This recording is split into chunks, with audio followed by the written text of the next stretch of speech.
दोस्तों इस वीडियो में आज हम बात करने वाले हैं कि मोबाइल फोन के लिए वेब ब्राउजर कौन सा अच्छा है। आपको पता होगा कि इंडिया में 89% लोग गूगल क्रोम इस्तेमाल करते हैं मोबाइल में, और ग्लोबल नंबर की तरफ नजर डालें तो 61.61% ग्लोबली लोग गूगल क्रोम इस्तेमाल करते हैं। दैट मींस वर्ल्ड के एवरेज से इंडिया में ज्यादातर लोग गूगल क्रोम इस्तेमाल करते हैं। तो गूगल क्रोम के बारे में बात करते हैं। गूगल क्रोम के प्लस पॉइंट क्या है? गूगल क्रोम का प्लस पॉइंट ये है कि गूगल के साथ इंटीग्रेशन बहुत अच्छा है।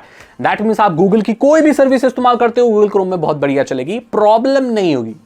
दूसरी खास बात गूगल क्रोम की ये है कि उसमें अपडेट टाइमली आते हैं, क्योंकि वो गूगल का है, जो कि अभी तक तो है लेकिन इनको बेचना भी पड़ सकता है।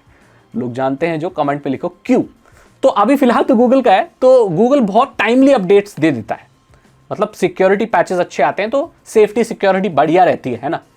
लास्ट चीज ये है कि अब जेमिनी गूगल में आ गया है, ये सबसे बड़ा प्लस पॉइंट है। अब जब गूगल आईओ आया है वहां पर अनाउंस हुआ है जेमिनी आपको गूगल क्रोम में देखने को मिलेगा, and that makes Google Chrome the number 1 browser for India basically. पर ये भी आपके डिपेंड करता है, अगर आप एआई यूज नहीं करते तो शायद आपके लिए बेस्ट ना हो। तो इसी के साथ हम अगले ब्राउजर की तरफ बढ़ते हैं, और यहां पर गूगल क्रोम का डाउनसाइड ये है कि प्राइवेसी और डेटा कलेक्शन को लेकर थोड़ा सा मैं इस पर विश्वास नहीं करता इसके पास्ट रिकॉर्ड को देखकर। अब ये आपके लिए ठीक हो सकता है, बट मैं इसको थोड़ा सा कम नंबर यहां पर दूंगा।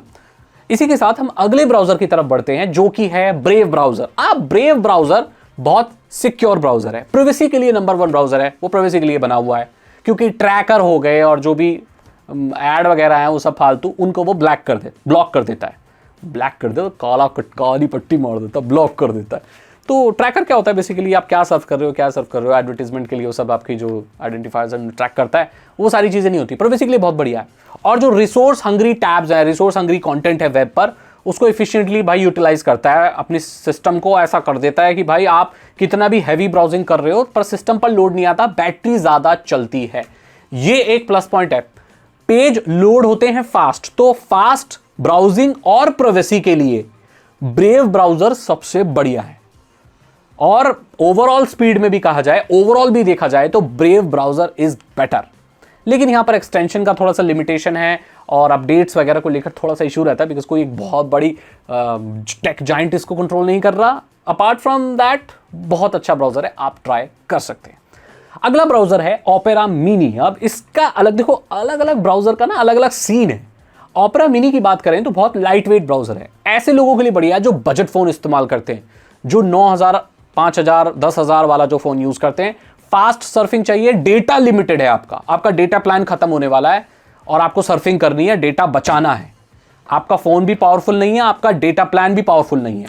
यहां ओपेरा मिनी बेस्ट है, क्योंकि वो भाई बहुत छोटा है, कम डेटा लेता है और सर्फिंग के पूरे मजे दे देता है। तो ओपेरा मिनी इस चीज के लिए बेटर है। ओपेरा ब्राउजर की बात करें तो वहां पर सीन पूरा चेंज हो जाता है। ओपेरा ब्राउजर में आरिया आता है, वो शायद मोबाइल में आता नहीं आता, आई डोंट नो, शायद नहीं आता, बट वीपीएन इनबिल्ट देखने को मिलता है। तो वहां पर अगर आप वीपीएन इस्तेमाल करना चाहते हो और थर्ड पार्टी कोई नहीं यूज करना चाहते तो ओपेरा वीपीएन थोड़ा ट्रस्टेड है, क्योंकि यहां इसका चाइना से ज्यादा तार नहीं है। ये शायद न्यूजीलैंड या नीदरलैंड कहाँ की है, मतलब चाइनीज कंपनी तो नहीं है, तो इससे हमें फायदा मिलता है। तो आप वीपीएन इस्तेमाल करना चाहते हो फ्री में, ट्रस्टेड वाला, और ब्राउजर चाहते हो तो ओपेरा, और आपका फोन स्ट्रांग नहीं है और आपका डेटा प्लान स्ट्रांग नहीं है तो ओपेरा मिनी इस चीज के लिए सबसे बेस्ट माना जाता है। अब बढ़ते हैं अगले ब्राउजर की तरफ, जो कि है विवल्दी। अब विवल्दी उन लोगों के लिए बढ़िया है जो कि कस्टमाइजेशन चाहते हैं, मतलब आप अपने ब्राउजर को अपने रंग में रंग देना चाहते हो और डेस्कटॉप लाइक टैब्स आप चाहते हो। उनके टैब्स बिल्कुल डेस्कटॉप ब्राउजर जैसे हैं, बहुत बढ़िया है। आप कलर, थीम, हर चीज को, एक्सटेंशन को अच्छे से कस्टमाइज कर सकते हो। तो it's a very customizable browser. Vivaldi उन लोगों के लिए बढ़िया है। अगला ब्राउजर सैमसंग का इंटरनेट है, इसे मैं यहां डालने नहीं वाला था, बट ठीक है, अच्छा ब्राउजर है, डिसेंट ब्राउजर है। एड वगैरह डिसेबल कर दो तो यहां पर सैमसंग के लिए बहुत अच्छा है। ये सैमसंग पर चलता है तो बैटरी बहुत बचाता है, और यहां पर एक्सटेंशन की भी बहुत अच्छी खासी लाइब्रेरी आपको देखने को मिलती है। सैमसंग की कोई भी सर्विस हो, कुछ भी हो, बहुत बढ़िया से इस पर चलती है। तो ये सैमसंग वाले लोगों के लिए बहुत बढ़िया है। अगला ब्राउजर जो जिसके बारे में बात करना चाहूंगा वो है मोजिला फायरफॉक्स। तो ओपन सोर्स सॉफ्टवेयर को सपोर्ट करना चाहते हो, आपको मालूम होगा ओपन सोर्स सॉफ्टवेयर क्या, तो मोजिला फायरफॉक्स बढ़िया है। प्राइवेसी के लिए बहुत अच्छा है, सिक्योरिटी के लिए बहुत अच्छा है, पैचेस के लिए मैं तो कहूंगा लगभग गूगल क्रोम के बराबर है या उससे भी बेटर है, क्योंकि ये ओपन सोर्स चीज पर काम करता है तो कोई भी इसकी चीजें फिक्स कर सकता है।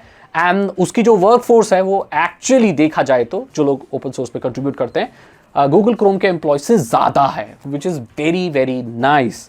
एक्सटेंशन की बहुत अच्छी लाइब्रेरी है और मल्टी डिवाइस सिंक्रोनाइजेशन मिलता है आपको। दैट मीन्स अगर आप अपने एंड्रॉइड में मोजिला फायरफॉक्स चला रहे हो, अपने अकाउंट से लॉगिन किया हुआ है, अपने कंप्यूटर में चला रहे हो, तो जो ब्राउजिंग है वो यहाँ पर शेयर होती है, हिस्ट्री वगैरह और पासवर्ड वगैरह शेयर होती है। गूगल क्रोम में भी होता है बट वो प्रोप्राइटरी सॉफ्टवेयर है, ये ओपन सोर्स सॉफ्टवेयर है। ये मोजिला फाउंडेशन जो भी है ये लोगों के लिए काम करती है, बहुत अच्छा ब्राउजर है।